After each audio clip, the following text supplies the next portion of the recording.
Hey there, Python trainer Reuven Lerner here. And today we are going to use pandas to better understand the measles situation in the United States. This is from the latest edition from March 5th and 6th of Bamboo Weekly, my newsletter where I ask you puzzles or I pose you puzzles each week based on real world data using pandas. And this week I decided to look at the Center for Disease Control's data about measles, given that there's a big outbreak going on in Texas. So let's solve this together, shall we? So these are the questions that I posed, at least the first two questions that I posed. This week I posed, I think, 6 questions. Yeah.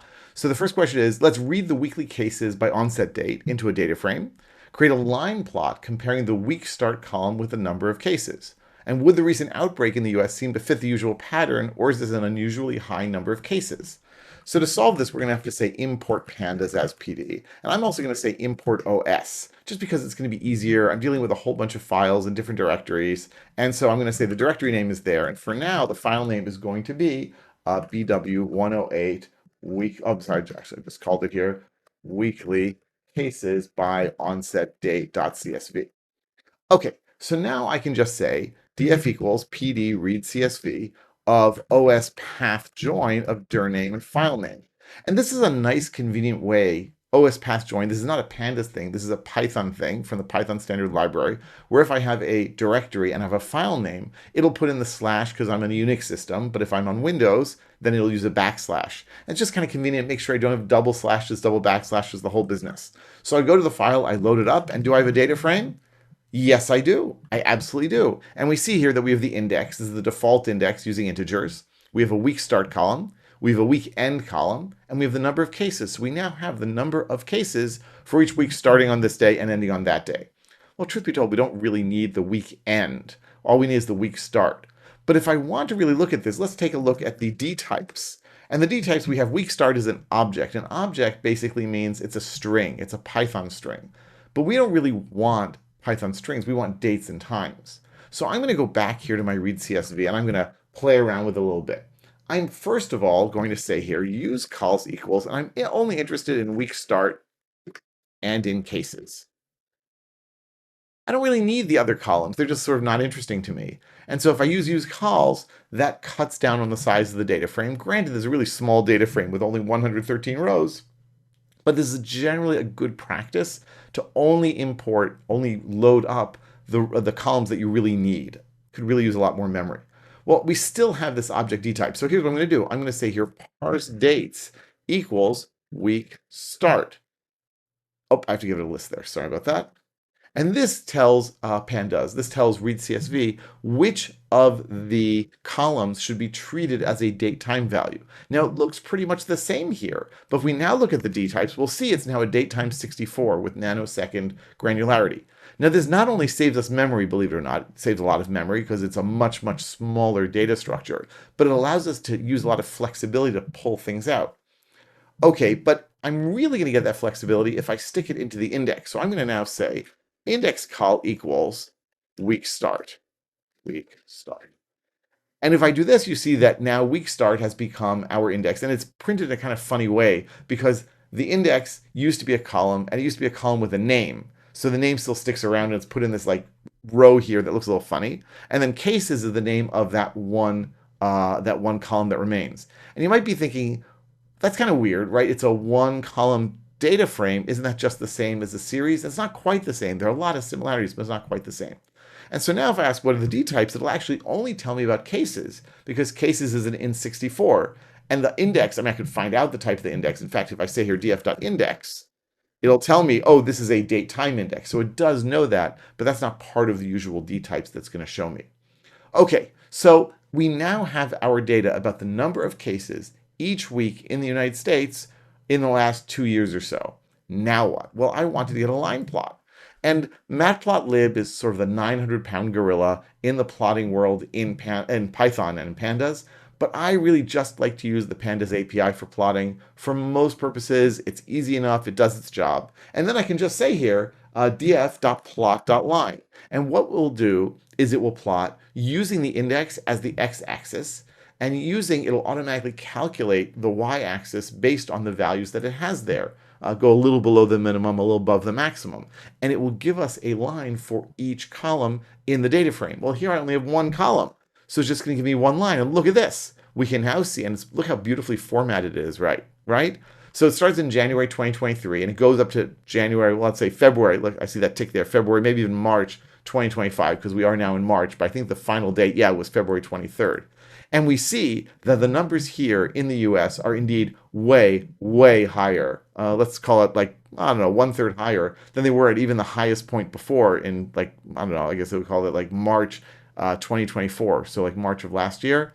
And like definitely higher. And it's still, I don't know what's going on with this down arrow here or down thing here, but I'm guessing it's still like, going up and up and up. Or, I mean, I hope not for the people there, but it's certainly that's what it looks like. We'll find out in the next few weeks as more data is disseminated. And so being able to put together this sort of plot is really nice and easy and straightforward. Okay, well, that's nice and everything, but the second question that I posed is the CDC says that measles is not a seasonal disease, right? There's some diseases that we know are seasonal. And so, like some, they go up during the winter and down during the summer, that sort of thing. But they say it's not. So how can we see this? Maybe see this visually. Well, we have this data here, and we have this data from 2023 and 2024. Let's not think about the 2025 data. So I want to plot the number of cases in 2023 and 2024, and I will have two separate lines. So one line will be January through December of 2023, and the second line will be January through December of 2024. We can plot them against each other and see if there's any similarity in the curves there. So how are we going to do that? Well, the first thing I want to do maybe is say dot lock, and I'll say 2023 and 2024. Now, already this brings up a whole lot of different things. So this is only possible if my index contains date time values. This is what's known as a time series in the pandas world. And I can use dot lock to select. If I select years, it will fill in wildcards for months and days. If I give it years and months, it'll fill in wildcards for days. And the same is true for hours. So basically, any level of detail that I leave out becomes a wildcard. So here I'm just saying I want the years 2023, 2024. And indeed, we now see that I got that. Here we're starting January 1st, 2023, and we're going till December 29th, 2024. So I did cut out the 2025 data, not that there's that much of it. Okay, that's pretty great. So now that I've cut that down, now, well, let's think about what sort of data I'm going to need.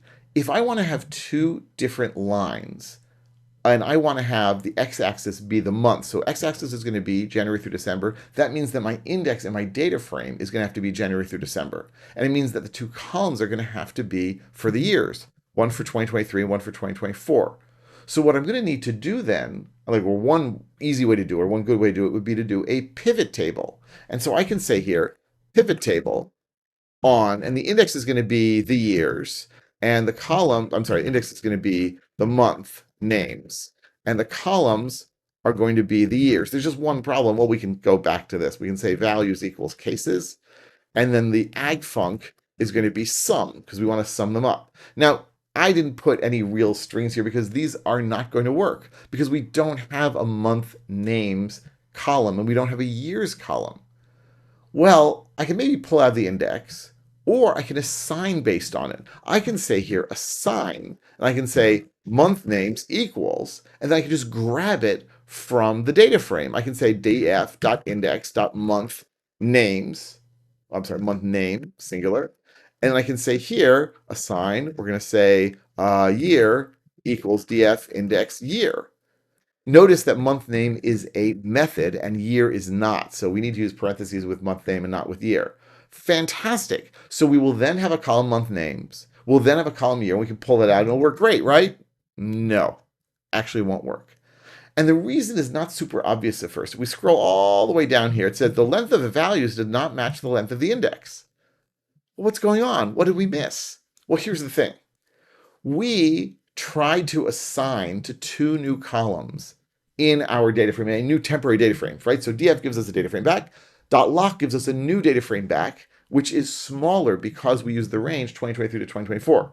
So when we try to assign, we assign based on df. And assigning based on df means we're using the original index, meaning that there's a mismatch. So watch what we're going to do. We are going to first assign, and then we're going to use our range. And that way, we will have the right number of elements here, and then we'll just chop it off after 2024. And then we'll run the pivot table. And now we do it. Oh, month names is not working. Assign month names equals this. .lock. Hold on a second. Let's just see what we're doing here. df.names. All right, year equals that. sign. What am I missing? That's funny. Oh, month name, month names, right? Oh, duh, because I didn't make them strings. Sometimes it's the simplest things that elude you, right? And here we're going to use year, year. And look at that. I've now taken the same data and rejiggered it so that we have the data for each month and each year summed up. So there were a total of 4 cases across the United States in 2023, in April 2023, and there were 11 cases in April 2024. Fantastic. So now I can just take this and I can say dot plot dot line, because what's going to happen? We're going to get a plot for the index on the x-axis, and we're going to get 2 lines now, one for 2023 and one for 2024. And this is fantastic, right? No. Actually, there's a pretty subtle but important problem here. And that subtle important problem is that when you do a pivot table, you are doing a group by. It's like a 2-dimensional group by. And group by default sorts its results, or sorts the index of its results. And that means that the months are now in alphabetical order, starting in April and ending in, I don't know, I can't think that fast, but not December. So it's April, December, January. It's like all mixed up and crazy and so forth. What do I have to do to get around that? I have to say here, order equals false. I'm sorry, sort equals false. And that means basically, hey, don't do that. Keep them in the original order. And if we do that, I'm just going to comment this out for a moment, we'll see that now we have January through December. That looks the right way. So now we can do the plot line, and now we see it. And so now we see, compared against each other, measles cases in 2023 versus measles cases in 2024. We can see that 2024, toward the end there, it was definitely an uptick. Maybe that's a prelude to what we're seeing now. 2024, right? So last year started with quite a big thing in March, but we can see that there does not seem to be any sort of correlation there between how many there are, how many cases there are in each month. It's not like it goes up in the summer, goes down the winter, or vice versa. Anyway, these are the first 2 questions from this week's Bamboo Weekly. I hope that you learned a lot from watching this. Please like and subscribe. Subscribe to Bamboo Weekly. You will get lots of Pandas practice every single week, along with this sort of explanation. Thanks so much for watching, and I'll be back real soon with lots more about Python, Pandas, and everything in between.